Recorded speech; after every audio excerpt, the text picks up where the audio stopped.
Brain is a very complex system. When a person is born, there is a certain orientation which is represented here, but it can't be studied by science. But it is there. That's the fundamental nature of this guy, right? So if this person in their life comes to a point where they start doing the thing which their brain is tuned for, they will suddenly become intuitive. So when a Sachin Tendulkar plays cricket at the age of 7, there is some gift. Yes. It can be noticed. Yes. And if he is fortunate enough to be with people, like he is supported to continue that journey, right? Then he will, because that's what he is supposed to do. Yes. So now cricket is one sport, he might have done something else which was athletic in nature. Yes. So that was my theory basically, right? That people who are doing well in life, they discovered accidentally, they were able to nurture that talent, right? So if you were to design an experiment where you watch the brain of such people who are doing something very well and they are happy about it, you will see you can spot a neurochemical pattern common between them. With that pattern, then you can conduct tests on new people.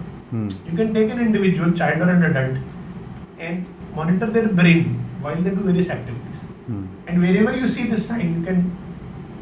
So that was my kind of, thesis basically, and I started writing a paper on white that, paper actually, on that. thinking that once I write, then I will collaborate with neuroscientists in the world to validate. It's a very naive thing, but that's what I was. So just in that period, basically my daughter was turning 3 and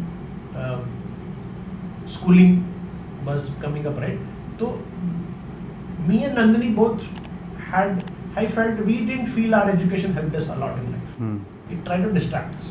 So we did not want to send our daughter to the regular school, and we did assume that there will be some other type of education out there which will help the child discover who they are rather than force them to be an engineer or journalist or something like that. So in that mindset, but we hadn't done much work. Homeschooling never appealed to us because it was keeping child at home, which is taking them away from a social connect, right? So at that time, 2 of our friends in Chandigarh suggested us that we should visit a particular school in Chandigarh, which as per them has a very different approach. And it will, because they used to go to that school because they were conducting film screening over there. They used to run a film club and the school had given them the space. So उन्होंने बोला कि तुम दोनों के लिए वो बड़ा सही match है. Like that's what they felt. So we said okay. So we called them and went to meet mentors over there. So then a conversation happened for me, which basically led for me to inner journey. So this mentor, she asked me, "You are here because you want the child to be free." Yeah. Then she asked me, "Are you free yourself?" So now it sent me into my own head basically. So for me, as I understood that freedom has always been important. I have always listened to my own self and tried to be aligned to my own inner calling rather than just following some authority or some external thing. तो वो करते करते ही मैं यहाँ पहुँचा हूँ. And Morpheus was doing pretty well at that time. Yeah. So my approach had worked out. Yes. So I was very confident of the fact that I am largely free.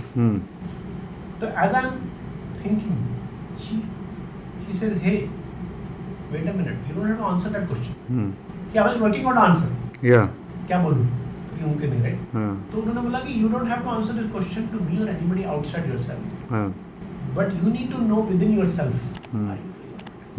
What I can tell you is until a parent is free, child can never be free. Okay. And she said, let me give you an example. कि अगर आपके घर में you cook food, let's say you make 30 different dishes. That is your menu. Now your child might have the freedom to say I don't like two particular dishes, and whenever you don't force them to eat that, you will give them an alternative option. So they have freedom to say no. See, while you might think this is freedom, this is not freedom. This is freedom within 30. See, the world is offering uncountable number of dishes.